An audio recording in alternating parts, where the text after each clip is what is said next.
the Shut Your Mouth Lounge, episode number.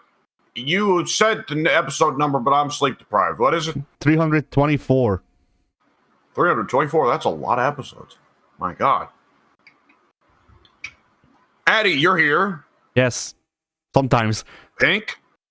Yes, I am here. Oh. Oh, excuse me. All right. Putting aside that I am sleep deprived, that I'm belching like a madman, here's the Shut Your Mouth Lounge. And we got some schedules to hit. Do you know what those are, Pink? What's coming up on your channel? What is coming up on my channel is going to be Sons of the Forest with me, Mike, and some other goober. Who is that guy? Good question. Can't remember. Feels like I should remember, but it just slipped my mind. But yes, Sons of the Forest will be coming out this week. There will be a Stronghold episode or two coming out this week, depending on... We'll go ahead. I do want to mention there's a distinct likelihood you're the only one who's uploading Sons of the Forest. Oh, no. Because my recordings, of course, all get borked after a certain amount of time for some reason. Right. And Mike's recorded Mike's whole first session, no audio. Nice. So it might just be Pink's out there in the wild. The magic of Bandicam. Yeah. The whole time that shit was going on, Mike was ranting to me about how I need to finally make the switch to Bandicam to solve my issue. So, I mean, there is genuinely an easy fix to your issue. OBS now has a thing where if you go into the settings where it splits videos by either size or time, you can just set it to split recordings into 1 hour. So, I'm sorry, that's not. I don't precisely know what the problem actually is. Like, whatever. I'm not going to get into it. I've already given up on it. All right. Yeah, so that's the only person who Sons of the Forest recordings are going to go up are the person who is there a third of the time. Yeah. A whole lot of progress gets made, and it's going to be a unique experience witnessing it in massive jumps. It's like the next time you come back, I'm going to be coming in on a unicycle covered in monster meat holding a shotgun. I ain't joking. I believe you. But nonetheless, yes. After other than me so rudely interrupting, what else is coming out? Stronghold. I will have probably an episode or two of Stronghold coming out, depending on how much I actually sit down and record for that. That should be on its way. And I am intending on playing it, or getting back into playing Super Mario Wonder this afternoon, so I can get more episodes of that out, because it's been like, I haven't recorded any of that since November, and I really want to get back to playing that. Yeah. There's no good reason why I have stopped, so like, I really need to get back to doing that. And that should be everything that's coming out on the channel, on my channel. All right. Eddie. Well, would you guess? Kingdom Hearts? Yes. Oh. There's keys about. Did you hear about Did you hear about the progress guy getting fired by being split into 7 beings or whatever the fuck? No. It's a hard drive article. Oh, it's Michael Eisner, I think. Actually, another guy from fucking whatever. The dude that the comic book award was named for? No, the current president of Disney. Oh. Yeah, they joke that one of the shareholders wants to fire him by splitting him into 7. Isn't that the Horcruxes? I forget if it's yes, but also no, because technically the like primordial shadow was split into 7 to make it less powerful or whatever the fuck. Deep lore, ignore it. I see.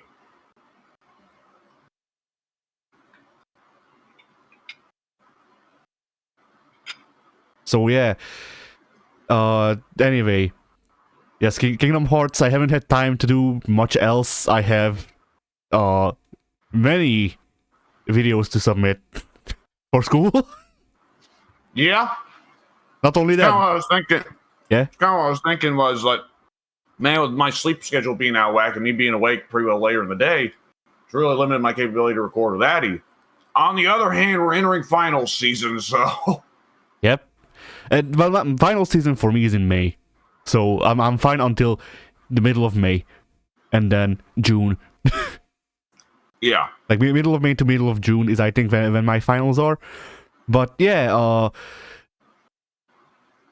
like the real problem here is like I can record, like I could record around the time that we usually do, because you know usually when I work on stuff I work on during the day, which is middle of the night for y'all. So Yeah. but yeah, like I have 28 movies to watch, to write 31 to write 31 papers about. Oh. And then also I have an entree to shoot, which, well, no, I don't have to shoot it. I've already got it finished, but I'm waiting for feedback on whether or not I need to reshoot it before, you know, the time runs out. Yeah. And then I also need to write an article for journalism Jesus class. Christ. And what else? I mean, that's kind of it, because most of the stuff that I need or needed to do, I've done on time. But the problem is that, like, even though I do stuff as soon as possible, I run out of time because there's just so much shit to do. And like this is with one of the teachers, my film technique teacher, did my homework for me, like half of it, because our thing for film technique was to shoot an interview, and she got, or he got the interview done for me. Well, all I had to do was edit it and send it back. Well, that was nice. Yeah, everyone else had to record their own. Only I got to use the footage he shot. So Good you know. Lord. By the way, this guy is like, this guy has been in the business for like fucking 40 years or something. So, you know. Jesus. And he's a cinematographer. So, you know, I got some pretty good footage to work with. Yeah. I'm sure he'll I'm sure he'll grade according to that, because, like, you know. Could you imagine if he gives it a bad grade and it's just like, you used footage of me. Fuck you. Yeah. Gotcha. I mean, considering that he sent out 3 emails for the group, the entire class, where he talked about random stuff, and then there was also like, all right, I'm gonna send the footage that I shot to Eri, and no one else can use it. No one else. If I see you using it, I will fail you. What the fuck? Yeah. It wasn't that serious, but he was very adamant that no one else gets to use this footage. So, like, even though, so the thing was, all right, we'll shoot this interview. Are you careful to make sure that at night your classmates aren't gonna break in and beat you in your sleep with fucking socks full of butter? Oh, I'm fine. I live like, I don't know, 5 cities away from them. Like it takes 2 hours to by train to get to me for them, because they live in the capital. And also trains don't run in the middle of the night, so they can't kill me in my sleep I see. unless they're very dedicated.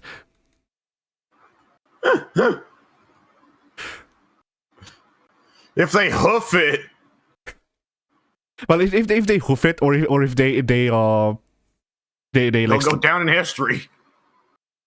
if they hoof it, or if they'll like, you know, spend the night under like a bridge or something. But yeah, anyway, what was I gonna say? Because yeah, the worst part is so for this interview, how it happened is that we during class we shot an interview, a mock interview to you know, show what we need to do. That's the footage I got. Now this was shot by my teacher, which I've already told you about, and B, one of my classmates who has a really good camera.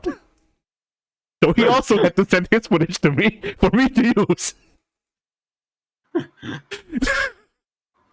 Oh, good lord! Now I don't think there's any bad blood, because the classmate who had to send me the stuff is also the guy who sold me a camera. So you know. Yeah. But still, it's very funny to say that, isn't it? Yeah. But yeah, so the stuff that remains is, like, you know, mostly watching movies, and then that's the thing, not critiquing them, analyzing them, which I have learned there's a major difference in that. Less negative? No, genuinely, the only difference between criticism and analysis. Analysis. Yes. The difference between those I'm two. really bringing the quality today, I gotta say, guys. The major difference between the two is that in criticism you can give your opinion. In analysis, you cannot. If you do, then it's bad. Oh, that makes sense. That actually that makes a ton of sense. So that's the thing. Like, I need to analyze 28 movies in 31 papers. And it's like, all right, so for example, all right, watch Psycho and watch Vertigo. Okay, write 3 pages about either the worldview of the two movies, how they revolutionized editing, or I forget the third one, but like the revolutionized editing stuff is like, okay, you gave me 2 articles and neither of them talk about that. How am I supposed to know? Like, well, Psycho, I just think of, like, you know, of course, the creative shooting around, you know, in the stabbing in the shower and then cutting to the toilet. see, like, it wasn't the toilet. It was well, it was a dolly to the toilet. But I think the one you're talking about is one I also like, the going into the drain and then cutting that to the eye, because it doing a matching cut to the eye. Yeah. But actually, it's really funny. I have not watched Vertigo, by the way. I've watched Psycho, but I have not watched Vertigo. At least not yet. Vertigo is confused. Like, Vertigo has some neat ideas. Vertigo has a pretty good horror sequence, I suppose, that's animated. But Vertigo is animated, really? Yeah, it's healthy animated. Like, well, no, they really. So here's how like it's hard to describe. So it's not properly animated. It's like green screen stuff. But I see. But for the time, and just overall, it is very interesting the way they did it. And, you know what, I like that part. My major problem with Vertigo is that it feels like halfway through the movie, it forgets about the interesting parts and it just becomes a love story. And then that's the rest of the movie.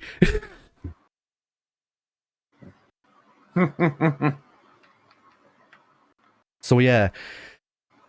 Well, yeah, the thing I wanted to say about Psycho is that like, the funny part about the famous shower scene is that I watched the movie now. I've seen the scene before. I watched the whole movie, the movies, whatever. I thought it was fine. I thought the usage of the soundtrack was a bit too excessive, as in, the soundtrack. If you remember the soundtrack, It's the iconic one. well, that's the thing. Everyone knows knife goes up, knife goes down. Wah, wah, wah, wah. Yes, and I'm fine with that. But 20 minutes before that, we watch the main character drive her car, and the same music plays.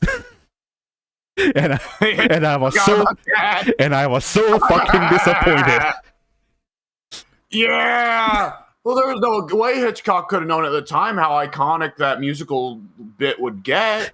I mean, that's true, but it's like I get that he wanted to build tension, but there's a certain amount of tension you can just put into I am driving a car, and that music is fitting to the tension of I am being stabbed. It is not fitting to the tension of I am driving a car. like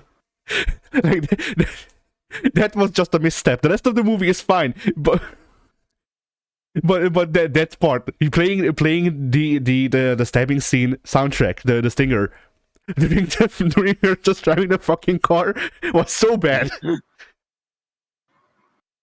You know, when I watched Psycho, I thought there's two scenes that I was not prepared for, because when everybody talks about Psycho, it's always the shower scene. The two that struck out to me more, in large part, obviously, because I've been so fucking exposed to the shower scene, is the peephole scene. Jesus Christ, that's a creepy one. Ah, yeah.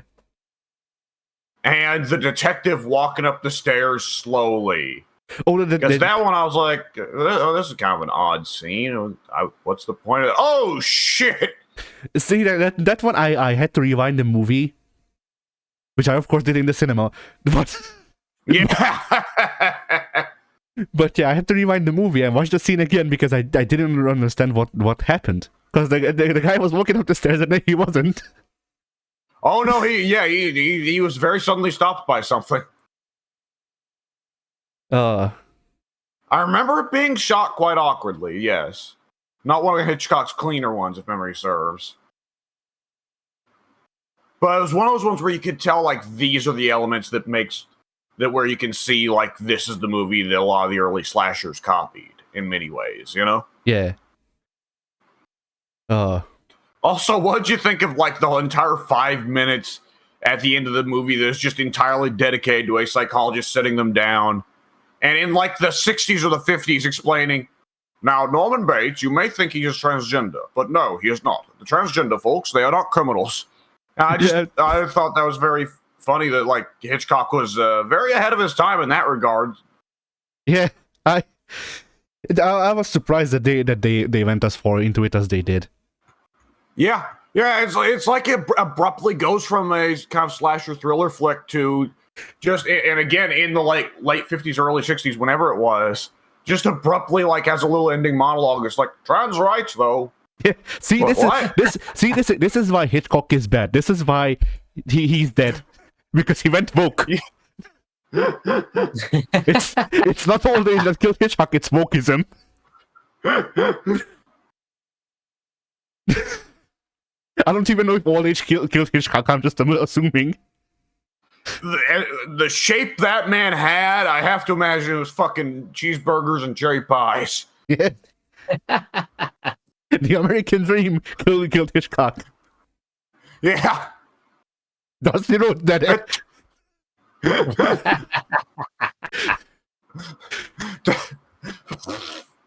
Dusty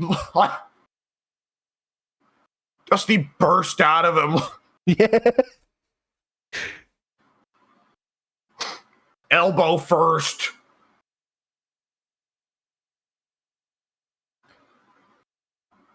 Okay, now I have to actually look it up. What did Alfred Hitchcock die of?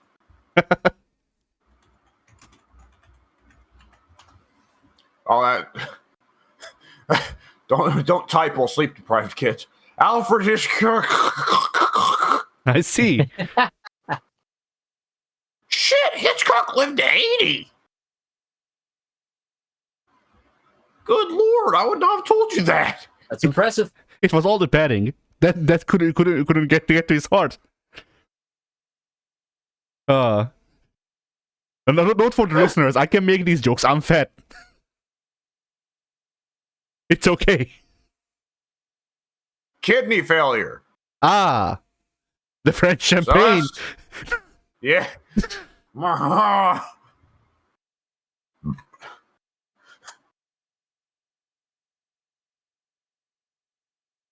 Oh shit.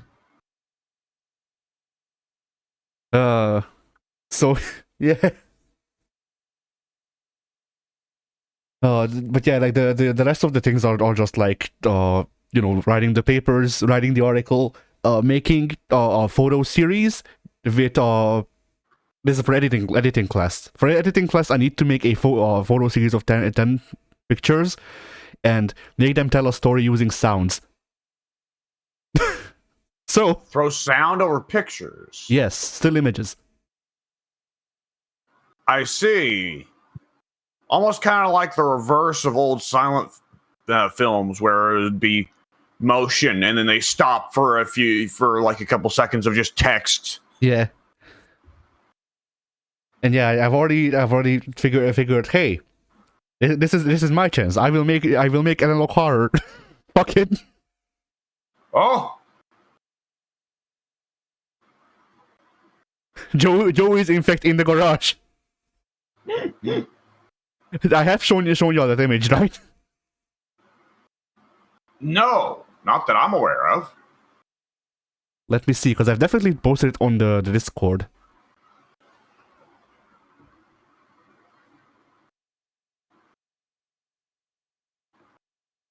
But I might not remember where I did. Let's hope that the Discord search function works this week. It's pretty good to me if I'm on the computer. If I'm on the phone, no, it's picky. Yeah. Okay, well, I am talking about Joe's in the garage. When was this? Like I've definitely posted Joe's in the garage in the Discord though, in the random thread.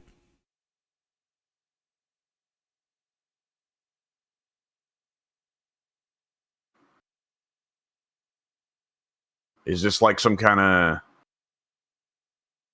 trippy horror? Or?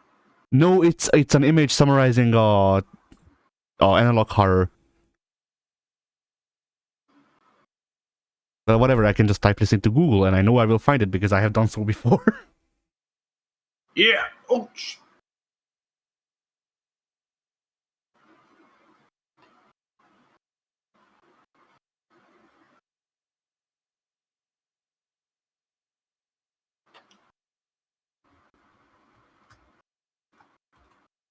Ah yes, Frank Zappa, Joe's Garage. They're exactly what I'm looking for. Seems like you can Google the strangest, most random things, and it's like, oh, Frank Zappa song. What? Really? I have found the separate images. Show me the tweet. Because that's what brings them all together. You know, I've never listened to Frank Zappa once in my life. I may have caught a stray. I don't know. A stray Frank Zappa. You tried to dodge, but it still hit. Alright, I'll put it in the voice text. Okay.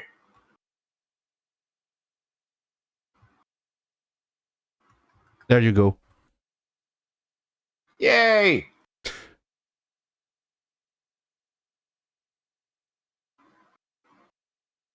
Oh, this dude, yeah. With the Twitter comics. But yeah, that's like whenever I watch analog horror, whenever I watch tropey analog horror, every time. LOL. Yeah.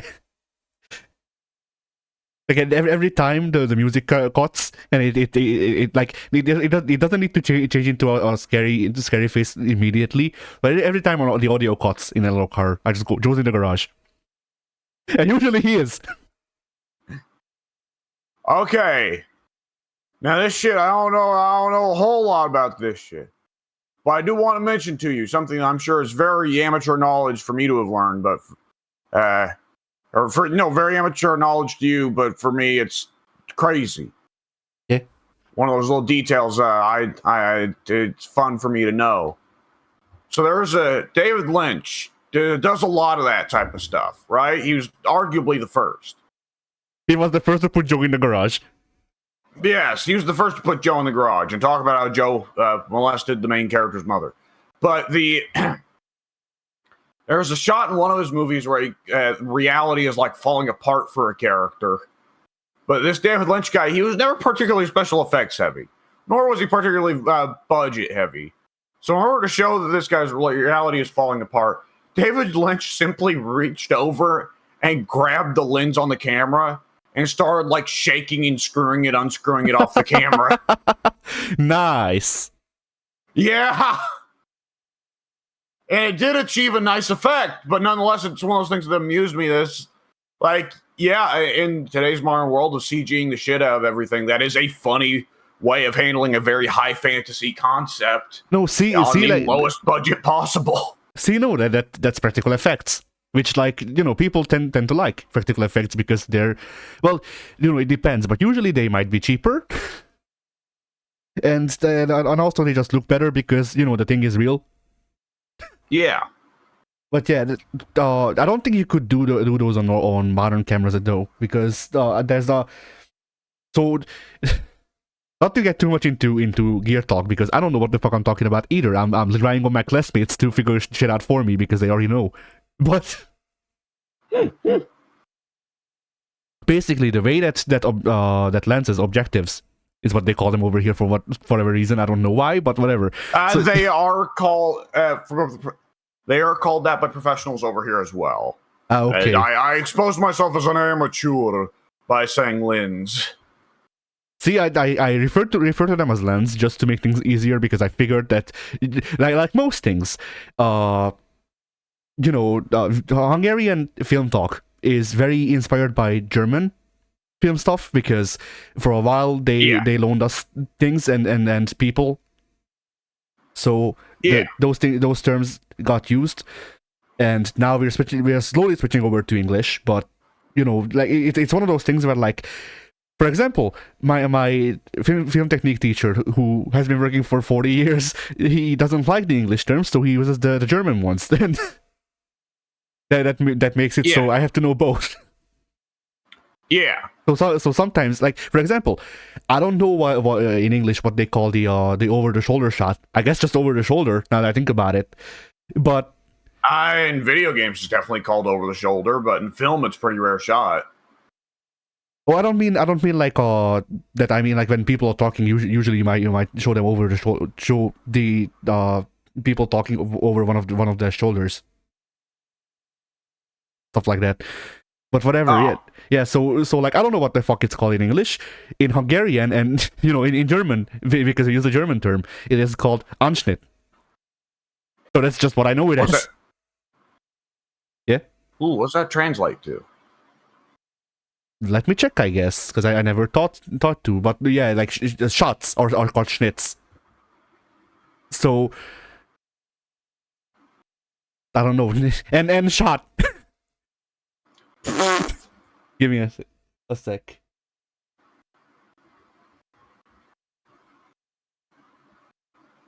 Anschnitt is just cut. It's just cut. Oh, I love it. Allegedly, according to Google Translate, Anschnitt is just cut. And there's a lot I love about what's happening here. I also got to mention, shout out to Pink, who is probably sitting there going, "Oh God, the movie buffs now outnumber me." I mean, it's different though, because I still can talk with you about, like, actual movies. I can talk about movie production. That's very different. They've had you watch quite a few. That's true. That is correct. I forget. Have you watched Goodfellas yet? No, I haven't had the time. Mike did smuggle. Yeah, that. Mike did smuggle me the Amicable Fellows. The Amicable Fellers. You get it though. You're like, what's it? Bad Fellows. Yeah. Bad guys. I watched it in the cinema. I don't need to watch this again. Stupid Mike. Yeah. Throw it back at him. Oh, if I had easy access to Disney Plus, I would somehow make Mike think that he somehow sent me the furry version, which is the bad guys. Yeah. Oh, he wasn't able to smuggle me Casablanca though. Oh, it wasn't even Casablanca. It was Citizen Kane. Citizen Kane. Oh Yeah. boy. Well, those are two movies that you give it a decade, they'll be in the public domain. Yeah. But yeah, Mike wasn't able to smuggle Citizen Kane. He had to be in Knox County to run the place. Yeah. This is something that I've been thinking about for a while. But like, you know, disregarding like Kane's opinions, how are people surprised by them when he was called the Big Red Machine for like 20 years? Well, it's one of the things I love. It's not just that. Not only is it like all the jokes to be made, but like Kane has like very openly run like a Civil War history blog for 20 fucking years. I didn't know that. Yeah.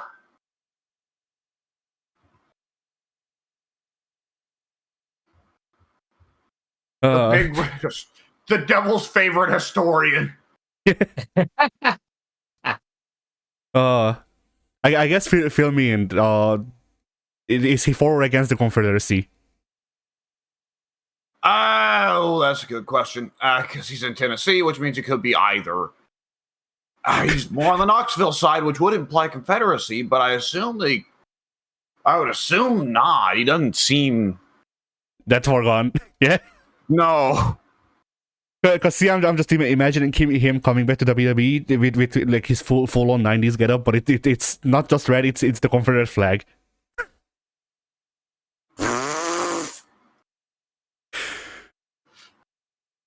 Does he sneaks it past Gorilla? Sure.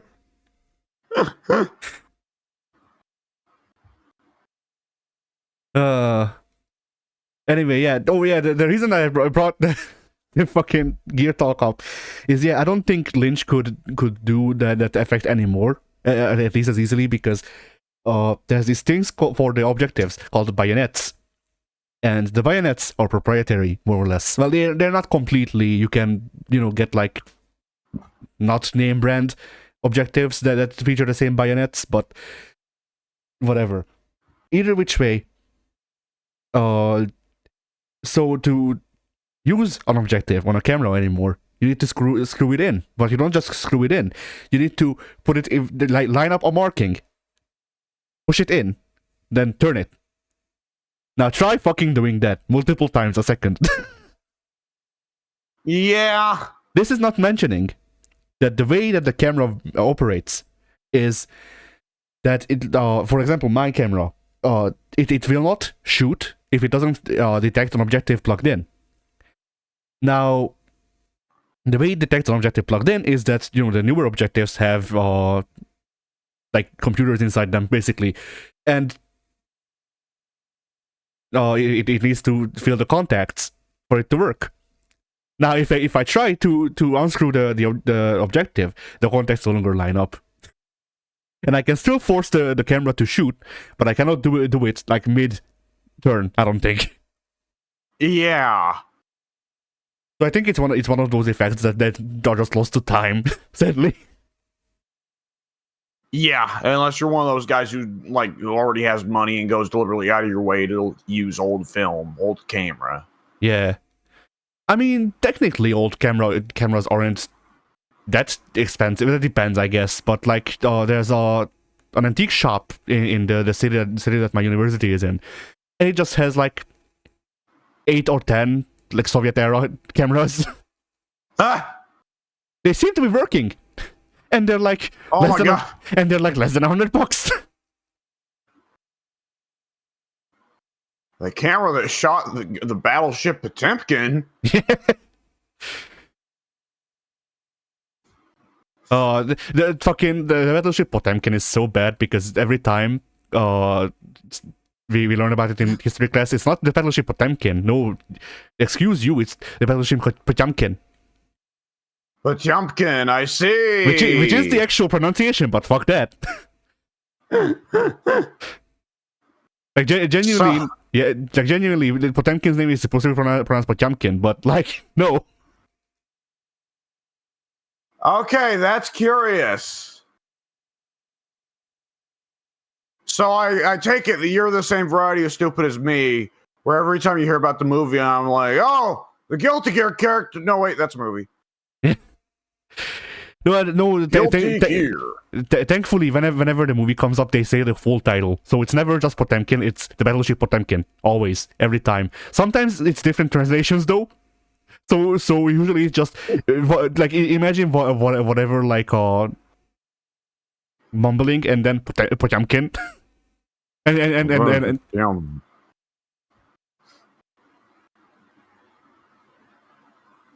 All right, ignore me. Keep going. Because usually it's Battleship Potemkin, but sometimes it's it's like Battle Cruiser Potemkin. He's getting an upgrade. Oh, depending on translation? Yeah. I see. So anyway, yeah, there's some weird ass fucking movies that I've seen that you wouldn't have. Because why would you? One of these movies, I watched in Film Anatomy, and the Film Anatomy teacher showed us the pirate upload because it's the only way that you can watch the movie anymore. Oh, awesome! And it's like this art film from, like, I want to say the 70s or like the 80s at the latest. And the pirate upload had 90 views, and he goes, 40 of those are me. Oh, nice. So, you know. That's good.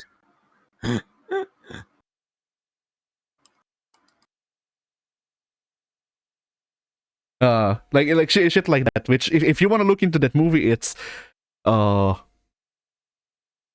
fucking hell. It's just like I Love Anna with one N. Something like that. Oh, yeah, I've never heard of it personally. It's this movie where there is no dialogue, and it's about the main character Anna and random douche bro not fucking, and because instead he tries fucking another girl, but then he goes, oh no, I messed up, and that's the movie.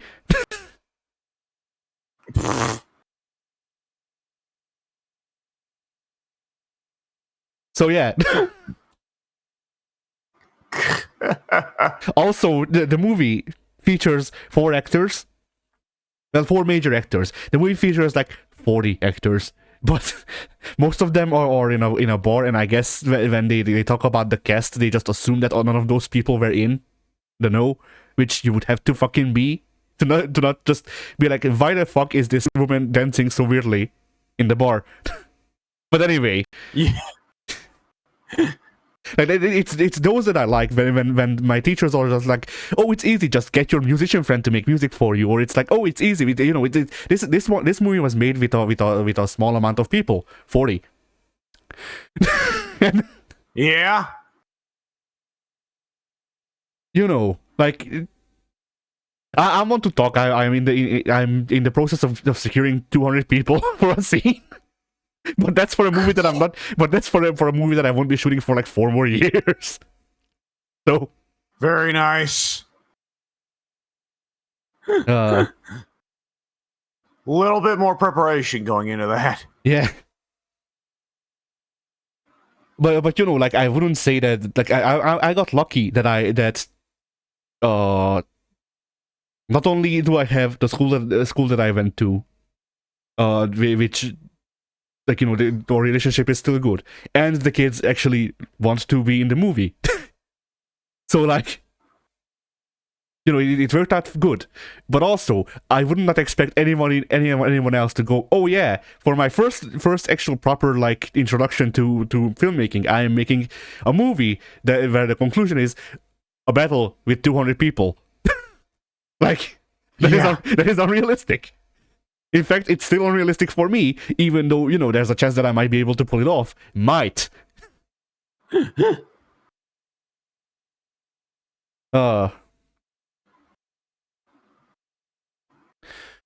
But then, yeah, like, there's a lot of shit. Anyway, Pink, would you like to talk? About what? Just in general? No. No? Okay. I guess I'll continue. We can do that. Yeah. So yeah, I guess to go back to Goodfellas, I haven't been able to watch it because, like, yeah, once again, like, shooting the stuff has been a problem. Yeah. For school, because, for example, the entree was given as a thing for me to do, which an entree is just, trying to establish a character, which I need to point out that the teacher was like, oh, it's easy, just, do it without dialogue, just establish a character with only what we see on screen. It's easy. Here, I'll show you examples. Every example he showed had dialogue. All of them. Every single one.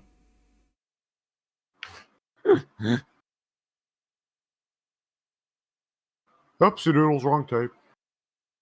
The thing is, he did this twice. Nice.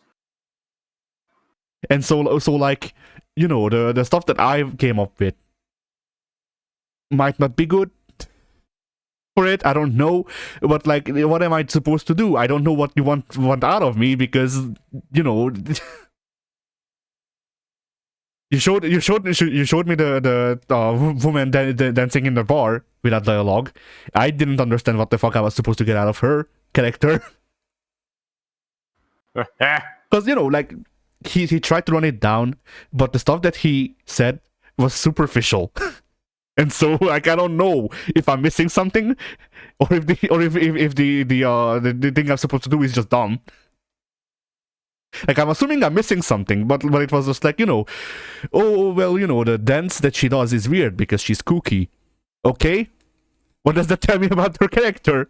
Okay, she's kooky in this scene, and then when she does a callback later in the movie doing the same dance. Alright? I don't know who this woman is. What do you want out of me? Because according to him, the way he described the thing, we're supposed to find out, like, actual proper characterization of the characters without dialogue. But the one example he gave that one actually was without dialogue, the characterization was just like, all right, she's weird sometimes.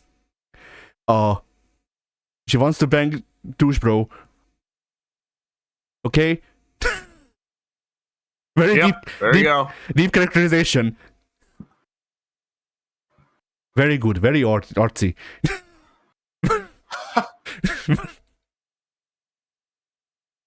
And like once again, usually I assume that I'm just not understanding something right. But what am I supposed to understand from this? Like, how am I supposed to how am I supposed to make a deep character without actually getting them to talk?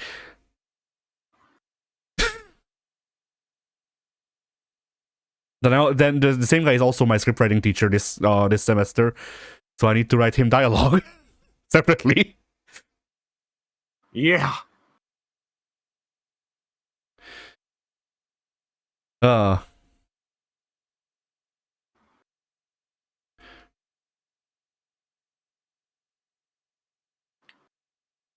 right.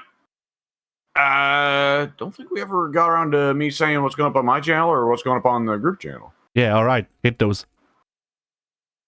On my channel, it's going to be some mixture of Minecraft, Raft, without the mine, Phasmophobia, as always, the Eternal series. Yeah. Phasmophobia or Kingdom Hearts, which is longer. Yeah. Well, now Payday is getting pretty long on the group channel, but nonetheless. Daily 2K24 GM mode uncut. And regular just Daily 2K24 dicking around, which a decent chunk of that is just Mike trying his damn just to figure out how he can hit the female ref because he's not supposed to. If you put a rule on Mike in a video game that he can't do something, it could be like, do not kill this small child, and Mike will be like, well, now I have to kill a small child. You made me do this. Yeah. I will say, the other day I was playing a mixed tag match in 2K24, and I do find it amusing how it is just explicitly sexist. Yeah. The female partners can just beat the shit out of the male partners, and it doesn't matter. But if the male partners reverse anything, it counts as them hitting the female partners, and they get instantly disqualified, lose the match. Nice. So, Fallon Henley Shining Wizard the fuck out of Johnny Gargano, and that was kind of funny. This reminds me. I have potentially found the games that Day of Reckoning is based on. I don't know this story. What is this? So on the PlayStation 2 in Japan, there was a game series titled Wrestle Kingdom. And it plays exactly like Day of Reckoning. Oh! Well, they must be good. They are. The rosters probably suck, but the gameplay is nice. Pink. It has Tajiri. Oh, God. So, yeah. That sounded like a very genuinely, sudden rushed, oh, God! I could hear Pink's head snap as he looked in a direction. What? I'm Googling up Wrestle Kingdom right now. Yeah. I'm hitting the keys. But yeah, dude, I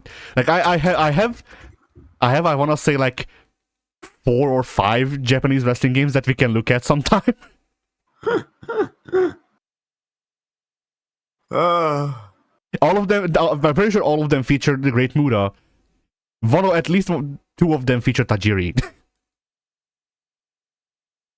Muda had... There is a 3 or 4 year span where Muda very suddenly went New Japan, All Japan, Noah. All very quickly. So yes, that makes sense.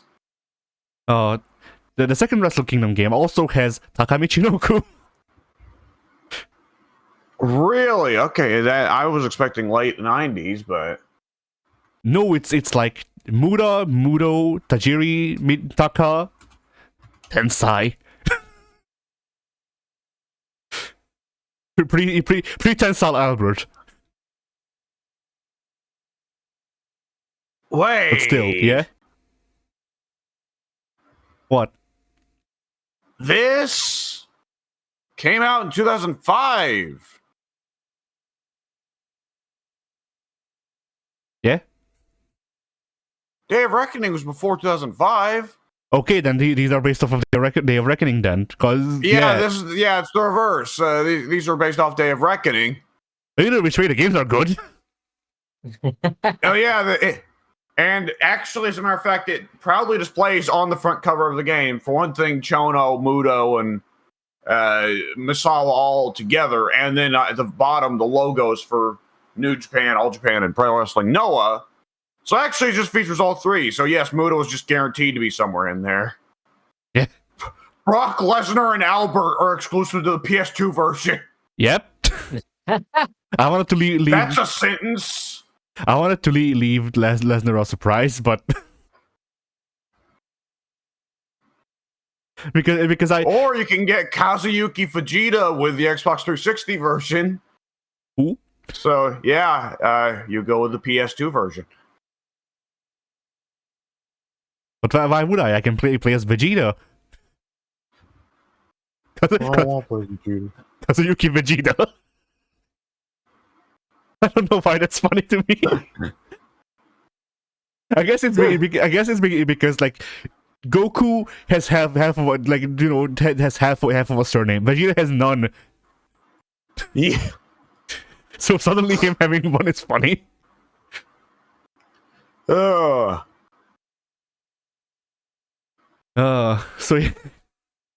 I have those, and I also have Whatchamacallit? Excuse There's another one. Give me a sec. I can literally just stop playing Sengoku Basara and then and look at it. Eh? So I have King of Colosseum 2. I didn't get the first one because there are 4 versions of it. And I don't have hard drive space. Is King of Colosseum... No, King of Colosseum is not the equivalent of WCW versus the World. WCW versus the World's equivalent over there is... Oh, shit, what is it?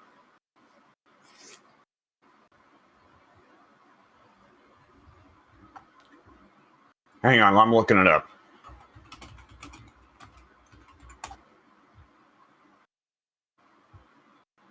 Virtual Pro Wrestling, yes.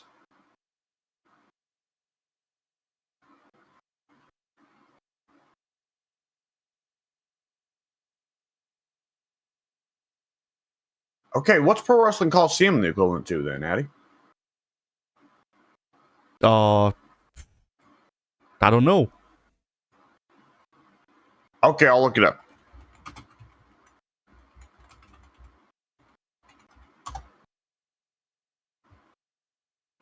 Oh, that's brought up a bunch of other things. Okay, what's the actual name of the game? A King of Colosseum 2. King of Colosseum 2. What's wrong with me? I just typed in an entirely different game. Or an entirely different thing. Doesn't even have a Wikipedia page. Nice. Spin-off of Fire Pro. Ah.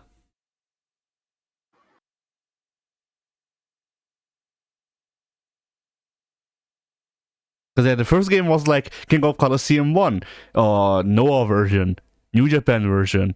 Wait, no, Shin Nihon is New Japan. What was it? There was a third and a fourth one that I don't remember what they were. One of them was All Japan. What was the fourth one? Whatever. I don't know. And then the second one brought all of them together? Yes. And like all of the other ones, the first ones were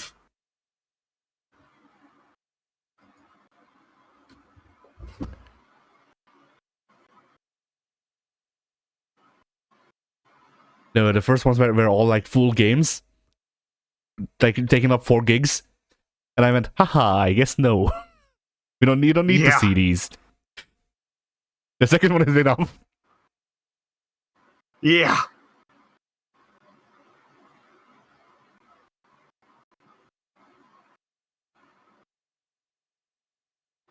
So yeah, we can check those out sometime, and there's also Virtual Pro Wrestling 2 on translated on the N64. Jesus Christ.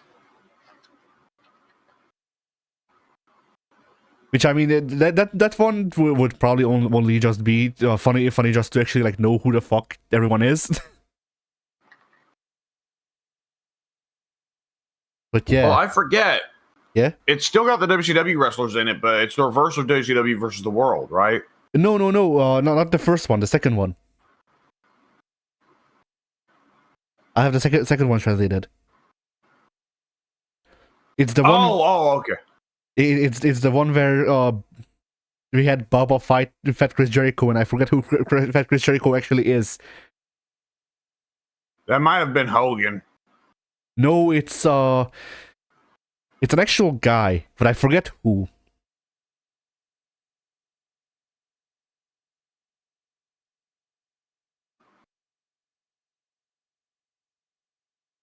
Well, whatever. I just remember booting up the translated version and then telling y'all who it was, and we all left. I remember we figured it out, but I can't remember who it actually was.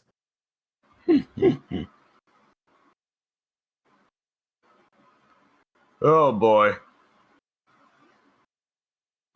So yeah, anyway. Right. We also have a group YouTube channel. What? Yes, sometimes. On Monday, April 22nd, Fire Pro Wrestling Fire Promoter Part 2. Remember when we recorded that and we thought they'd have multiplayer and then it didn't? Yeah. Remember That fucking sucked. Remember how we recorded that a year ago? I was about to say, it's been quite a while. Did we do some of that recently that I'm forgetting about? No. No, what happened was that the Fire Promoter was supposed to come out before 2K23 GM mode. But then you wanted to watch 2K23 GM mode, so I rescheduled Fire Promoter to come out after 2K23 GM mode, and then we started recording 2K24 immediately after. So I just went, fuck it, it's coming out next to Fire Promoter. Ah, that was a good idea. Because at this point, Fire Promoter is not coming out. if I delay it any longer. So yes, coming out on the same day, Daddy 2K24 GM mode. Yeah. Then, on the 23rd, Tuesday, JoJo's Bizarre Adventure All-Star Battle R Part 2. Get ready for a few of those, gentlemen. Yes. Exactly 8, as of right now. On the 24th, Wednesday, Payday 2. And lastly, on the 27th, Saturday, Phasmophobia Part 13. That's an unlucky number, or a lucky one, I forget which. It's unlucky, I think, yeah. I think it depends on the culture. Yeah. And nobody can ever agree why it's lucky or unlucky. It's because it's the number of Taz. That's a good point. That's pretty unlucky. But yeah, what was I gonna say? Oh yeah, so sometime during the week we'll also have fighting games, I think.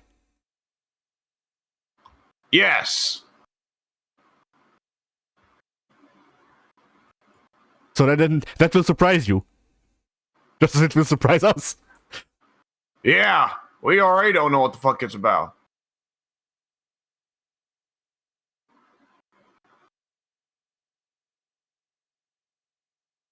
All right. And with all that out of the way,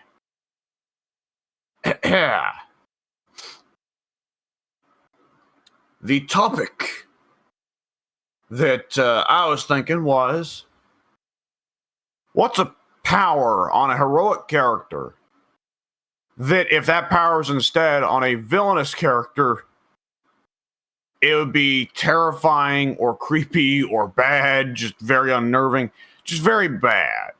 I mean, I guess immediately. Let me go ahead and say, I'm gonna put on the condition: no easy outs. You can't say Superman or Dr. Manhattan. I didn't even think about that. My first thought was one that already exists. It was me, Barry. I jerked you off. Yeah. Yeah. Because the Flash, the whatchamacallit, the speedster like time powers are pretty fucking broken. So I'm not sure why Reverse Flash isn't scarier, if anything. We're lucky that Reverse Flash is so petty and only pesters Barry Allen, because if you were like a universal threat, we're having a rough time. Like, yeah, both the Reverse Flashes, like also fucking Dr. Zoom, Jesus Christ. Professor Zoom. I don't know why. Get it right. Did you say that's his real name, Pink? No, I said it's Professor Zoom. Get it right. Yeah. For a second before you finish, because I don't know this character, so I thought you were going to call him Dr. Zeus. Dr. Zeus. Yeah, like both the Reverse Flashes are just laser focused on regular Flash. But if any of them decided to kill Batman, like there's some superheroes that have some degree, like Superman wouldn't actually be fast enough to stop the Reverse Flash from doing anything. But Superman would be fast enough to watch the Reverse Flash stick the kryptonite in his mouth. Yeah. As a baby. Yeah. As a baby. That's great because kryptonite's radioactive, so it'd kill a regular human baby too. Yeah. Like, imagine Joe Chill in the alley popping, both of Bruce Wayne's parents.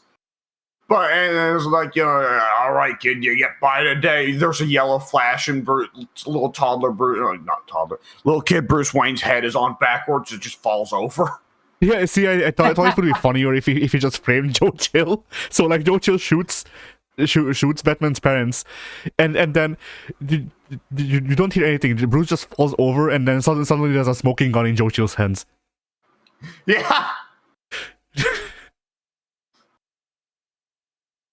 First Flash is so fucking fast he could pull the bullet out of the gun and throw it at Bruce, and it would kill him. Yeah. Oh, Jesus Christ. Yeah, Reverse Flash is kind of still works. He's definitely evil, but he's more of a question of like, okay, if this villain wasn't just an asshole, but like genuinely focused on killing as many people or destroying as much as possible, yes, that would be borderline unstoppable. Like, so Yeah. the way that Yobert Thawne went out originally in the comics, the original Flash versus Reverse Flash, effective big ending before Crisis on Infinite Earths was Reverse Flash murdered Barry's wife.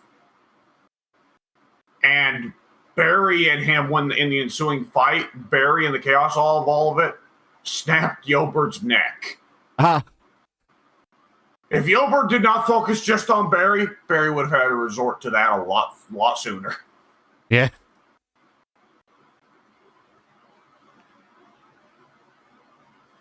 I'm imagining because I have no other context. I'm just imagining like Barry broke Yobert's neck with a Tatsumaki. They were both spinning, doing it, but they were spinning the other way to each other.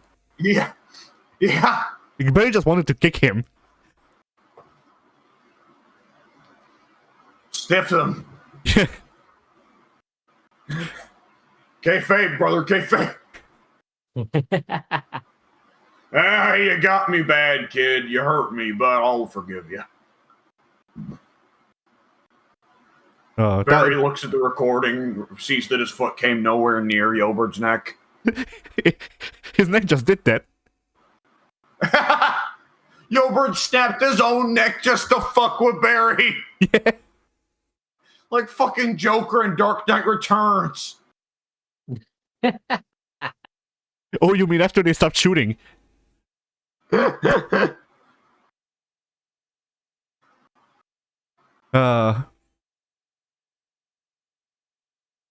yeah, the other one I feel like would be a lot more overpowered. I guess if it was attached to a villain that actually wanted to do bad shit was or would be Beast Boy's powers, I guess. Because like Clayface is very close, but Clayface is also made of clay. He can be frozen. Beast Boy can also be frozen, but not at any like higher temperature than it would take to freeze a normal man. So, well, if you light Clayface on fire, he turns into a statue. You light Beast Boy on fire, he's just gonna jump in water. Yeah. Like Clayface's major weakness is also in his name.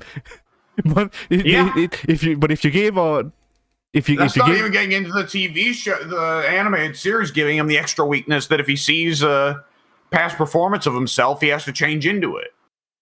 Ah. And so yeah, like I feel like if you just flat out gave Beast Boy's powers to a villain, then it would be bad. Yeah.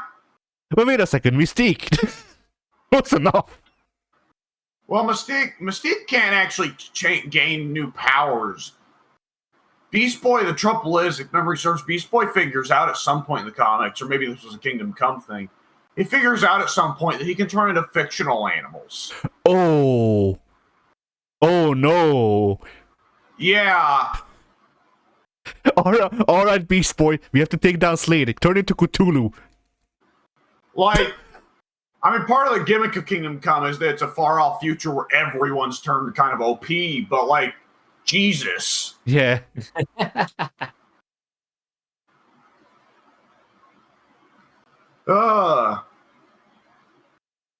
Okay, I'm gonna pick an odd one. Forge. That's a good pick. What if Forge was evil and wanted to destroy the world? He'd see Reed Richards on the news with the ultimate nullifier and go, all right. And the world would just end very quietly. No one would know. I just got a dumb idea, which I guess is either I guess is either like every villain, or I don't know but okay. Think about Spider-Man. What is his greatest power? His resiliency. So what if there was a villain whose superpower, villain power, I guess. I don't know what the fuck you'd call it. That they didn't give up. Yeah, when the superpower is the personality. Well, you give Batman's tenacity to just about any villain, like they'd be unstoppable. Well, I guess that's kind of Bane, isn't it? A little bit.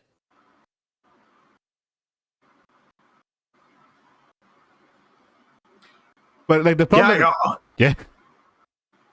But you bring up the Reverse Flash now ties into like the question of like what supervillains would be just world ending if they weren't so entirely focused or fucking stupid. Venom, according to the comics. Yeah. Yeah, every time they put him in the fucking video games, he causes a zombie apocalypse. Yeah. I mean, not only that, but according to the comics, well, according to current comics lore, as far as I understand, which I haven't been keeping up with it for like at least 2 years, but yeah, Venom is not only an alien. Venom is the alien god, and he's the ruler of the universe or something like that. Jesus Christ. Or rather, no, he isn't the ruler of the universe, but he could be. Is I think how they put it. Like he doesn't actually want to rule the universe, but he does have enough resources and power to do it. Talking about the symbiote, not the guy. Yeah, no, Eddie. Eddie could totally do that. Oh, Eddie, I think became like death. Oh, good lord. That's one of the things, like he became, because the symbiote was bonded to him so hard, he became the ultimate god emperor, and that made him death, more or less. Oh, Jesus Christ. It was something like that. I just remember like old Eddie going to like going out eating with Peter, or rather watching Peter eat because he doesn't need to eat anymore. Yeah. And Peter, like, because Eddie has time powers now, I guess, because he's got Emperor. Something like that. It's young Peter, or youngish Peter, and old ass Eddie Brock, and he's just telling Peter to look after his kid. And none of these douchebags ever help Peter. No, why would they? Peter needs Peter's to suffer. like, hey guys, my wife's in another dimension. Can you help? No. Okay, well, I guess she's just gonna be stuck over there and fuck some other dude, I guess. I was about to say, like, I thought you were gonna say Peter's just like, hey guys, my wife's cocking me. Help. What? Venom just goes into the fucking Mary Jane and what's his face's house and eats the guy. Yeah. Venom eats Paul. Reddit rejoices.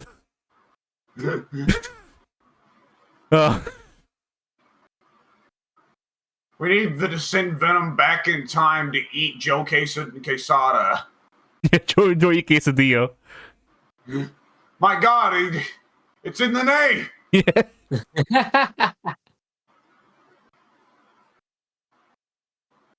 Oh boy. So yeah. I'm trying to think of just like what are others that could be. You know, I was gonna say just to get out of comics, I was gonna say Kingdom Hearts Sora. Then I remembered, oh yeah, that's literally what Xehanort was. And he sucks. Yeah. So never mind. Could you? Okay, this would not be destructive on the scale of Forge or the Ultimate Nullifier. Cyclops. If Cyclops wanted to destroy everything, he just never puts the visor on. Yeah. Oh, I saw It's just a walking death field.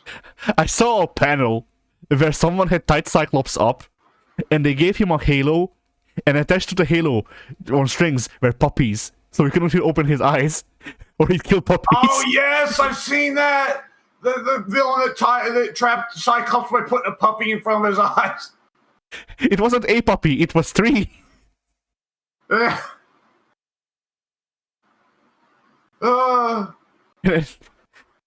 And so Cyclops' speech bubble was, if these were babies, I could open my eyes. That's not real. I'm making that up. Cyclops at certain points in modern comics would probably actually say that, because fuck anything that's had to do anything to do with fuck any X-Men comic that's come out since House of M. I'd go way before that. Like 1997. That to me is where X-Men ends. Yeah, Grant Morrison trying to make Magneto a villain again sucked pretty bad. Fucking Sublime, Jesus Christ.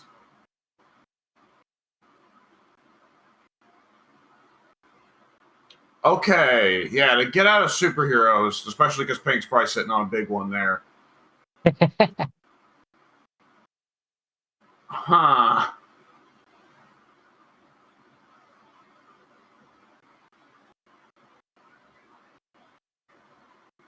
I think the ability for a supervillain to reload a past save would be pretty game breaking, if you ask me. Yeah. Yeah. Okay. What if you turn on Elder Scrolls 6, and the main villain has Chim? Oh shit, Pink, were you there when I was explaining Chim at one point? I might have been, but I have no idea what Chim is now. Chim is in Elder Scrolls. It's canon that the player character reloads saves. Yeah, I think I remember this. Yeah, a state of like ascendancy where the player character realizes that they are a fictional being, and in so doing become a mild god. Yeah.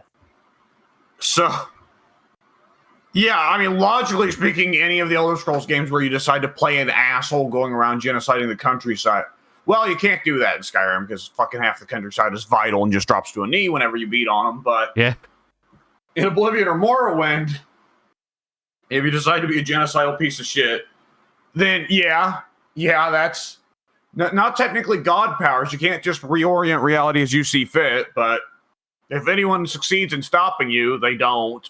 Yeah.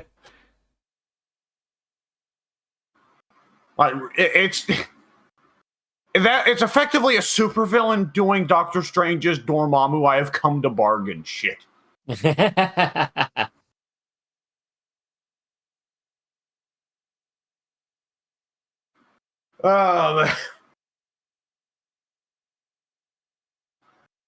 was one of the best fucking MCU movie resolutions ever. Yeah. We can't beat Dormammu, but we can annoy him until he gives up. All right, Dormammu. I have signed up all of your emails to Dank Memes Daily. No!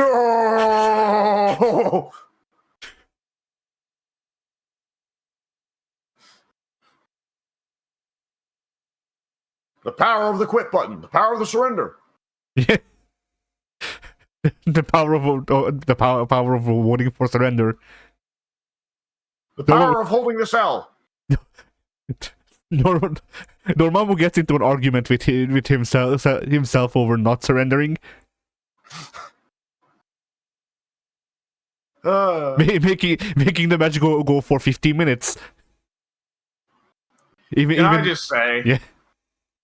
If they ever did a Marvel vs. Capcom 4, which who knows, but if they ever did a Marvel vs. Capcom 4, Dormammu would almost certainly not be there, and that'd make me sad because now I kind of associate Marvel vs. Capcom, at least the more modern Marvel vs. Capcom, with Dormammu and his power of the power of the power of the power. Yeah. What if they if they put in Dormammu, but they revert it so all of his kit is just powers? Like even more so than it already was in Infinite. I was about to say, that sounds like he was an infinite. Just nonsense screen pollution. Not only that, but I'm imagining like, all right, you press forward. Dormammu does not step forward. He has the power of teleportation, and he just appears. He can only Slayer dash. Yes.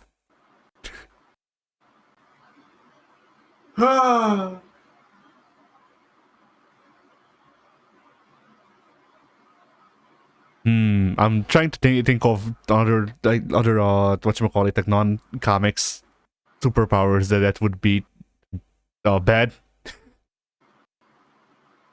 Okay, not Red Hulk or Abomination, but regular Hulk powers going to a supervillain would be pretty fucking bad. Yeah.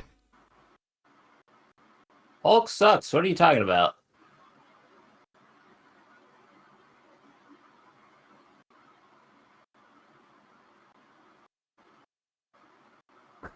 And in the silence, they all reflected on the errors of their ways, and they were like, yes, Pink is right in this situation, as he usually is.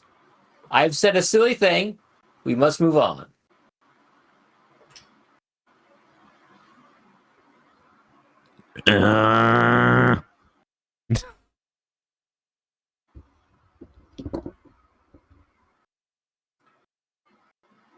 Oh boy. I'm trying to think of like dumbass anime like powers that would be broken, but more often than not, dumbass anime powers is just like, alright, you were born right.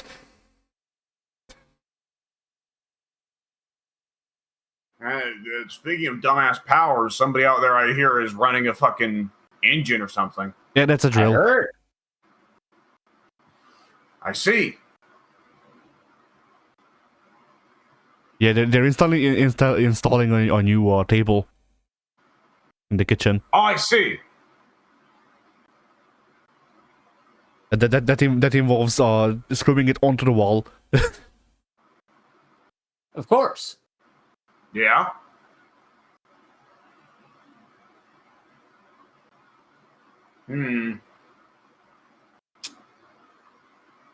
There's a character in One Piece who ate the devil fruit that gives the powers to, and I think this power is really weird and silly, and I'm not a really big fan of it.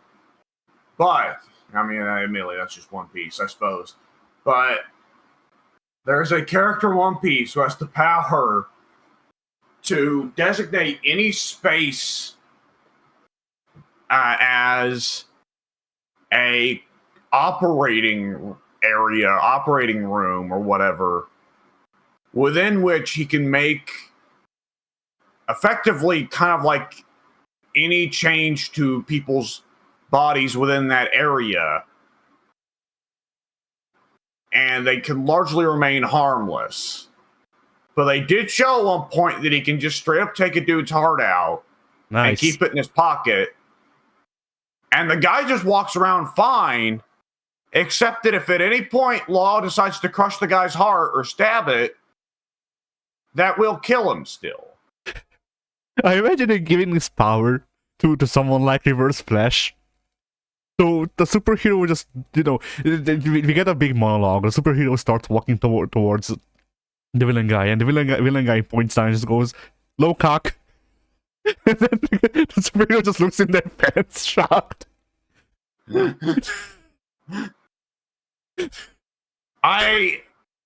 So he does do a couple things where, he swaps characters' heads. He swaps at one point he swaps one's character's head with a bomb. Well, he figures out at one point he can do it to people's souls. So he swaps a few people's souls so that one guy's in the other's body and the other guy's in the one guy's body. So, like, not even getting into, like, I have your heart in my pocket, now you have to do whatever I say or else I'll kill you. But also, just, you're not in your body anymore. Yeah. I swapped your body with that squirrel. Go, body dysmorphia. Nah. Go, gadget, body dysmorphia. And then suddenly they swap bodies. So yeah, this dude is on the good guy's side, but they're lucky he is. Yeah. And his name is Sanji. Yeah. As you say, as if Sanji would know. No, nonetheless. Yeah. I mean, so if Sanji had this power, he would already have boobs. Yeah. For no real reason, just to have them. Like he's not trans. He just likes them. So yes, Law does in fact, I think, if memory serves, does swap Sanji and a woman's souls. And as soon as Sanji gets put in a woman's body, he does feel himself up and go, "Holy shit, this is amazing." Sounds like Sanji. I haven't even watched One Piece, but still sounds like Sanji.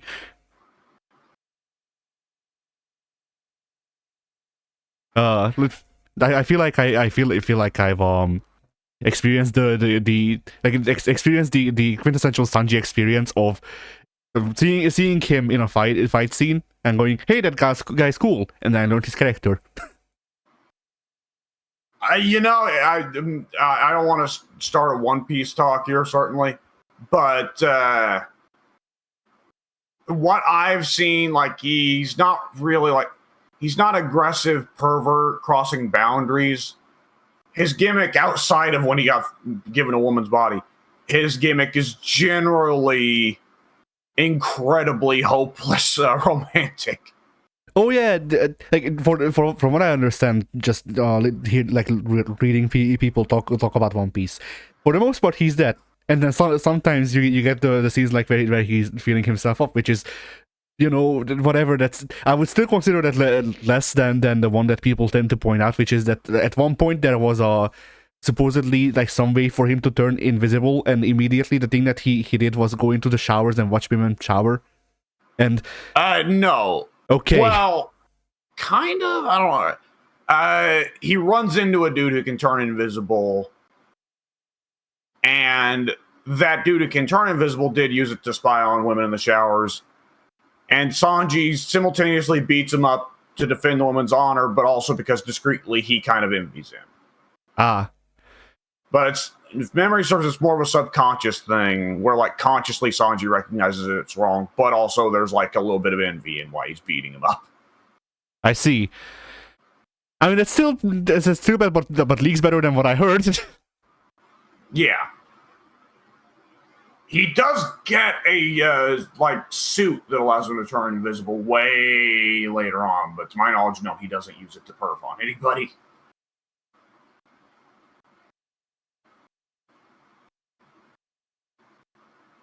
He got it from his evil scientist dad, who beat him and chemically castrated his brothers.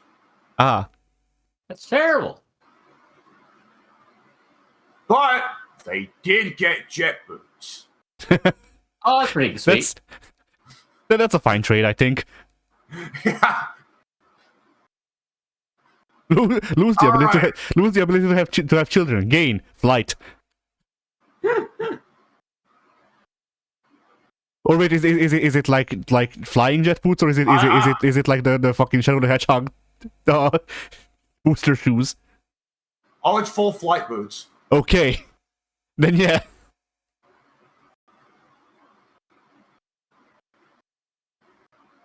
There is at one point in the Dynasty Warriors knockoff game, if you play as Sanji's dad, he has a move where he uses the rocket boots to propel himself for a Tatsumaki. Ah, nice. And it's a hilarious screen clear.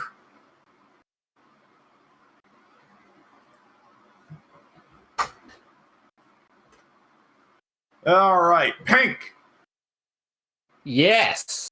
You sitting on any heroic characters that would be horrible in the hands of a villain, or at least in the hands of a more competent villain? So, this is somewhat similar to Beast Boy, as mentioned earlier, but Impossible Man. Well, Impossible Man's not really a hero. He's just kind of an annoying prick. Yes, but in the hands of a very competent villain, he can literally shapeshift into anything. He's got interdimensional travel. Like, And great there's a abs. few things you would not. Yes, Andy Dabs. There are a few things that you would not be able to accomplish with his power set. Well, that's kind of, I mean, Impossible Man is kind of just Marvel's knockoff of Mixie's Pitlick. And we did get to see a serious Mixie's Pitlick in Whatever Happened to the Man of Tomorrow. I never read that. You should at some point. It's one of the best Superman stories that I've read. The entire comic is just like page by page an animation that you had to flip through of Superman getting erased Yeah. with a photorealistic hand coming into frame. It's a picture of the actual artist and writer of the book. Like, and Mixie's Pitlick has a gun to either of their heads. Yeah. See, like Mrs. Pitlick wouldn't do dumb shit like this because his character is too serious. But the Batmite would. Yeah. And then No, Mixie Pitlick is most of the time just as much of a dipshit as Batmite. He's just less meta. So, yeah, to make it short, Mixie's Pitlick in that story basically just throws off, like, just admits, yeah, I just been dicking around with you for Superman for a couple of decades, but I'm bored now, so it's time I took off my skin and revealed that I'm a horrible Lovecraftian abomination. and this made Clark die. Yes, actually, Superman looks away, Lois looks, and goes, oh, it hurts to look at, what the fuck?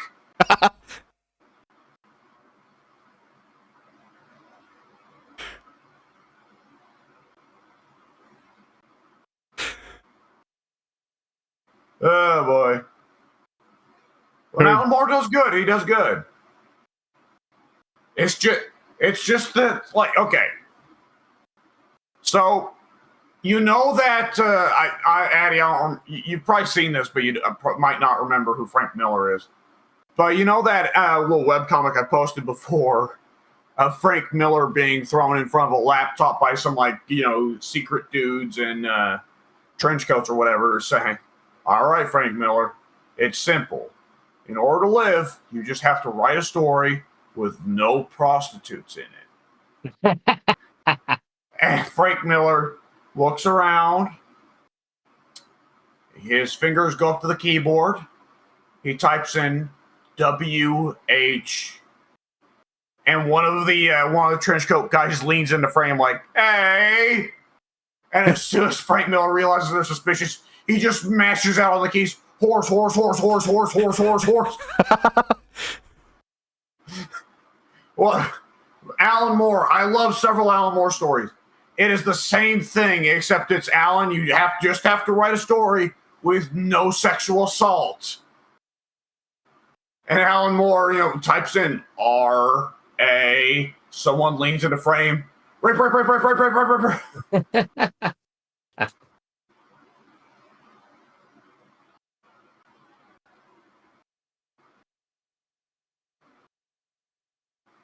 All right.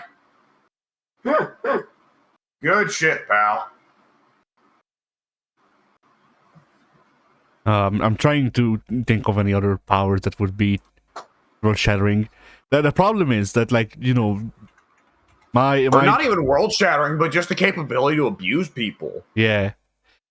Because, like, I'm thinking about stuff, and it's like, and I'm trying to restrict myself to outside of comics.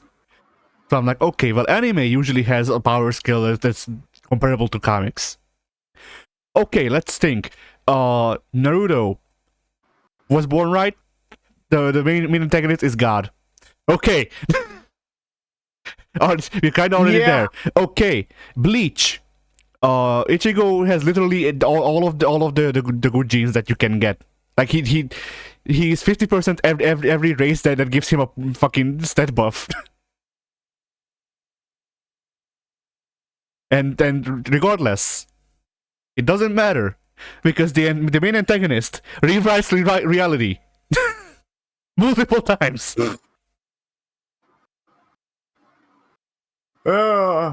So once again, we're kind of already there.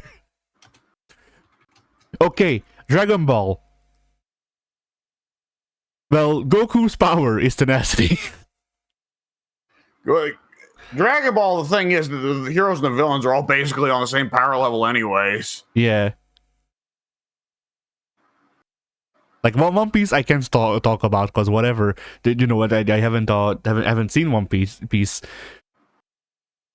Okay, fucking Detective Conan. They gain the power. Okay, they gain the power of Columbo. Doesn't do much. Which, like, if you think that's a joke, Detective Conan had a crossover with Columbo. Just straight up, he was in the show. But yeah,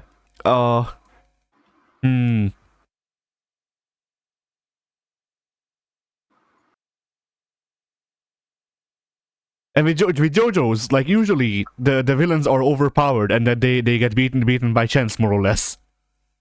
Yeah.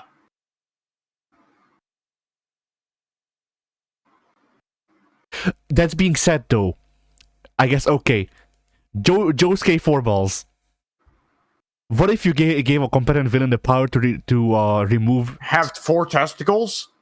That too, but also to remove tension, surface tension, all of it. I forget what. How do you use it other than just on water? Basically, there is no grip. Like you cannot walk because you slide. And that's right. And that's everything. Well, more than getting rid of surface tension, it's getting rid of traction. Yeah.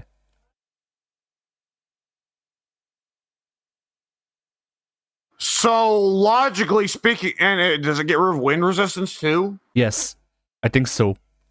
So just kick a guy in the nuts and he'll fly into space. Yeah. Like that's one.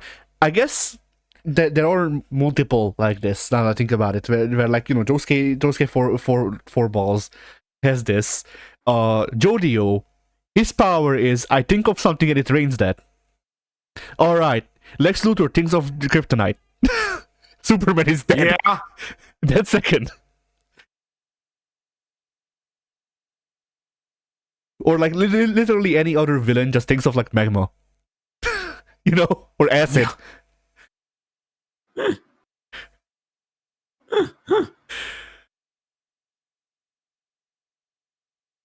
I'm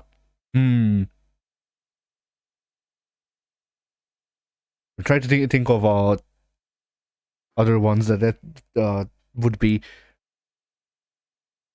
concerning from the other JoJo's, but most of the other JoJo's power sets are generally not as broken. Like, all right,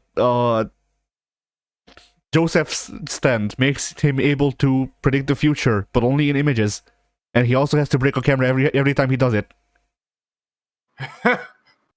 Like, you know, that's kind of a smaller scale power than, okay, if I kick you in the balls, you go into space.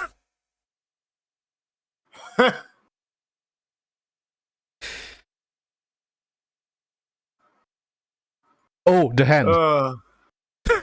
Give any antagonist the hand. Isn't there the dipshit dude, the punk dude in part 4 that has the ability to erase anything, but he's just too stupid to understand how to use it properly? That's the hand. Oh, I see. That is what I said. Give literally anyone with an IQ that is more than a digit the hand, and then, like, you know, it's like, okay, imagine Doctor Doom with the hand. In fairness, he wouldn't be so bad off. Like that, at least, like, out of all the fictional conquerors and tyrants to be, Doom's the one that is actually proven to be capable of creating genuine, like, utopia. It's gonna suck for the conquest process because you're gonna kill a lot of people in the process, but at least he'll get there. Compared to someone who is like, oh, what if I just erase the middle of the earth?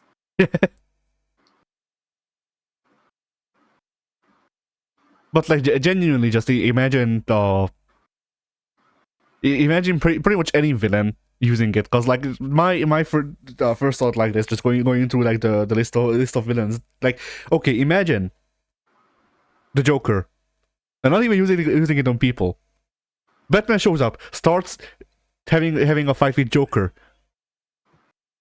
Joker blocks one punch from Batman, removes his hand, but his stance hand is still there. Batman has no arm anymore.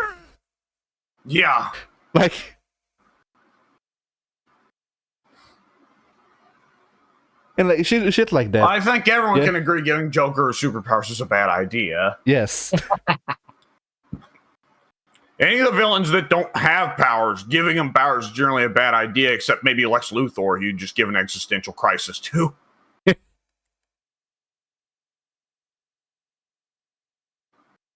Oh no, I'm one of them now. I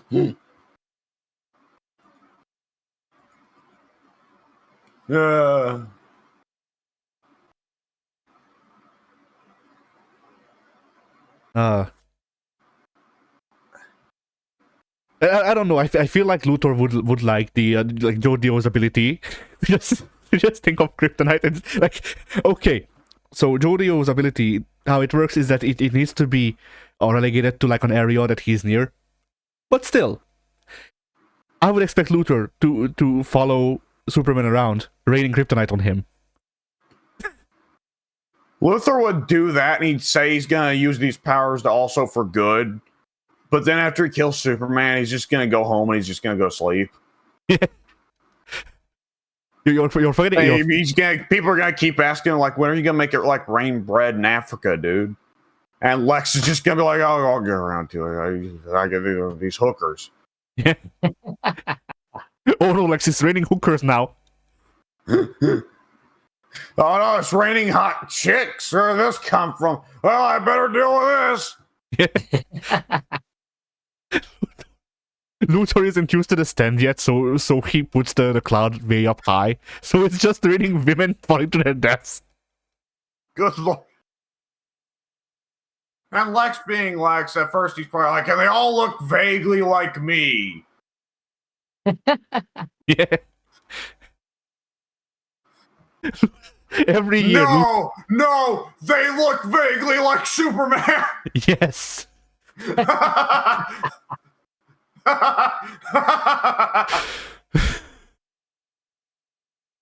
What? I don't have issues. Joker just looks on like same. I'm imagining like put the bat mask back on, Harley. Oh, there's this Electro Swing song by Caro Emerald called Deadman, and one of the comments has ruined the song for me because they just rewrote the chorus to instead of Deadman saying Batman, and it makes too much sense. Because the comment was just like, imagine the Joker sung this and replaced Deadman with Batman, and it works too much, in fact. So yeah. What was I gonna say? Like, I'm also imagining like what stories would they do with Luthor having that ability. Like he just like you gotta imagine that Luthor has a good payout on his insurance. So Luthor just it conjures a body double up falling from a building in the clouds. Because Lex Luthor needs the spare scratch. Yeah. He does it just to fuck with people at this point. What? I would like, yeah, it's Lex kills Superman after promising they'd do all this good after kill Superman. And it's just hard cut to a montage of Lex just out dicking around. Yeah. It cuts to Lex golfing. And Lex stops mid-swing and goes, wait, I hate golf.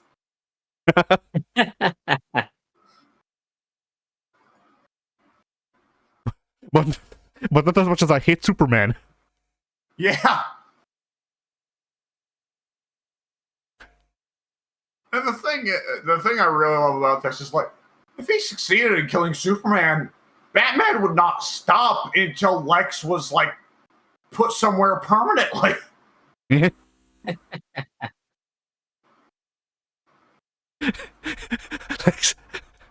Batman shows up at Lex's house. Lex makes it rain kryptonite on him. It does nothing.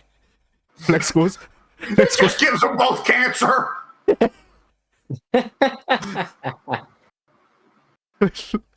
Fucking good work, idiot. Lex goes, sorry, force of habit. Batman shows up to Lex Corp. Lex makes it rain dead parents.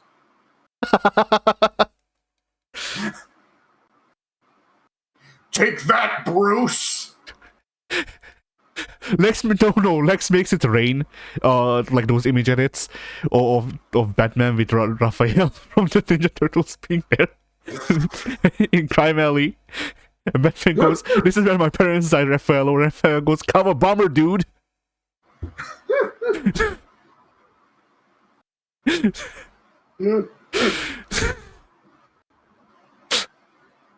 Did you see the Parappa edit of that? Yes. I also like the Sonic one, where he just says, that's no good. Yeah. Thank you, Sonic. I needed to know.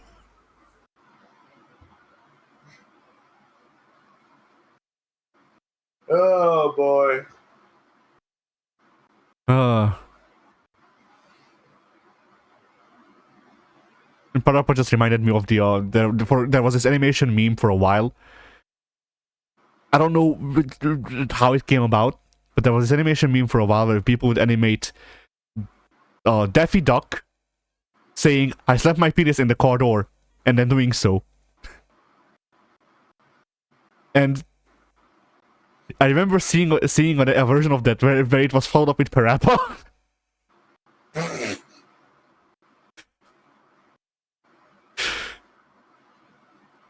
Oh.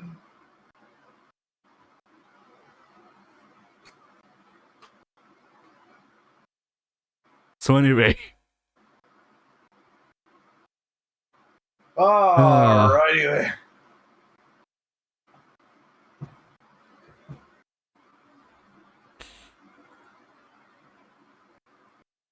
Well, I think that was a pretty successful podcast. Yes. Yeah. Yay! Alright, see y'all.